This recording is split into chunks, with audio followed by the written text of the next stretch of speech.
வணக்கம். நம்ம இந்த வீடியோல டாக்டர் உவே சாமிநாதர் நூல்நிலையம் வெளியிட்ட அகராதி நிகண்டு தான் பார்க்க போறோம். ஃபர்ஸ்ட்டா அசலை அப்படிங்கிறது பூமி, சோம்பு. அசலை அப்படின்னா பூமி. அசலை அப்படின்னா பூமி, சோம்பு. அசம்புனா கிணறு, ஊற்றுறல். ஊற்றுறல் அப்புறம் ஊறல். அசம்பு அப்படிங்கிறது கிணறு. நம்ம கேணினா கிணறுன்னு படிச்சிருப்போம். அப்புறம் ஊற்றுறல், ஊறல் இது எல்லாமே அசம்பு அப்படின்னு சொல்லியிருக்காங்க. அசுரர் அப்படின்னா ராக்கதர். அசுரர் அப்படின்னா ராக்கதர். அசுத்தம்னா சுத்தம் இல்லாதது. அசுமம் அப்படின்னா நாய். அசுமம்னா நாய். அப்போ அசுமம் அப்படிங்கிறதுக்கு என்ன பொருள் அப்படின்னா நாய். அசைப்புனா சொல். அசைப்புனா சொல். அசை அப்படின்னா நிலைச்சொல். அசைதல் சோம்பு.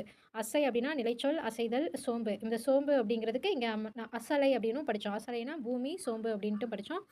அப்புறம் அசைவு அப்படின்னா மந்திரம், இயங்கல் தான் எனது அசைவு. மந்திரம், இயங்கல். அசைவு அப்படிங்கிறது இயங்கல்னு நமக்கு பொருள் தெரியும்.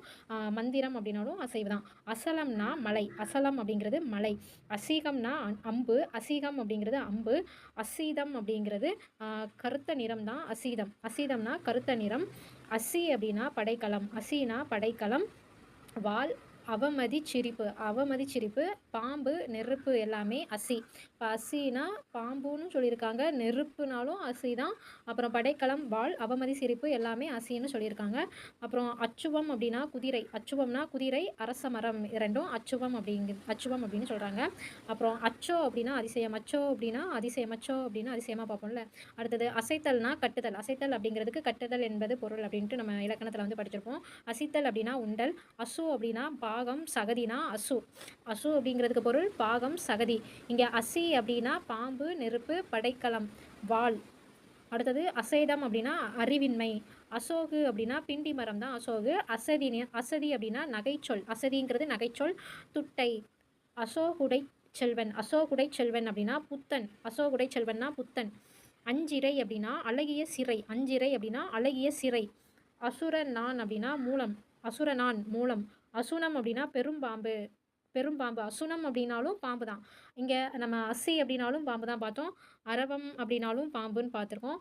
அசுனம் அப்படின்னா பெரும்பாம்பு. கேகய புல்லு.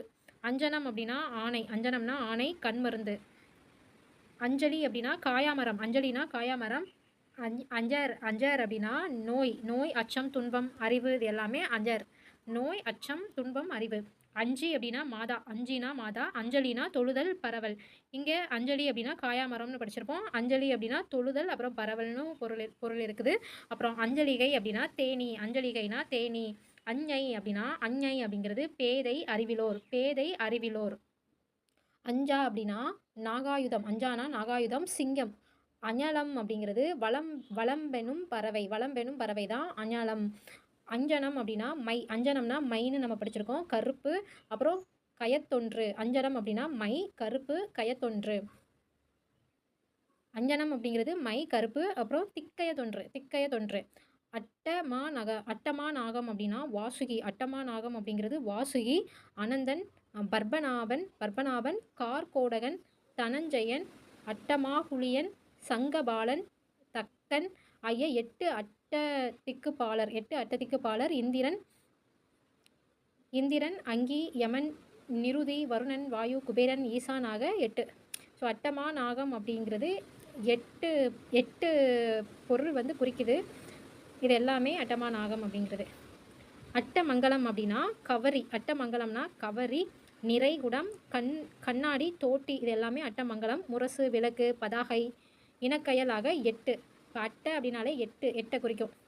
அப்புறம் அட்டமூர்த்தி அப்படின்னா பார், நீர், தேயு, வாயு, ஆகாயம், சூரியன், இந்து, இயமானென்றி வையேயாக 8.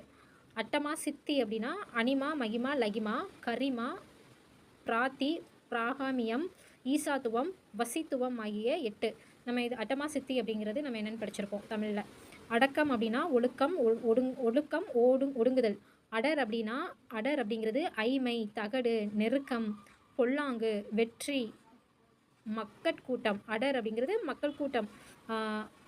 ஐமை, தகடுனாலும் அடர் தான்.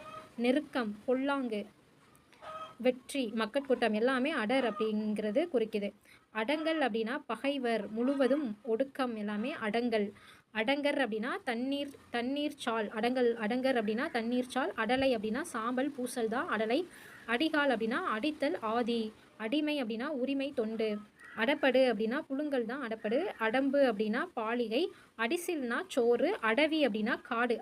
அடவி அப்படிங்கிறதுக்கு காடு அப்படின்னு அர்த்தம். அடிசில்னா சோறு, இது நமக்கு தெரியும். அடம்பு அப்படின்னா பாலிகை.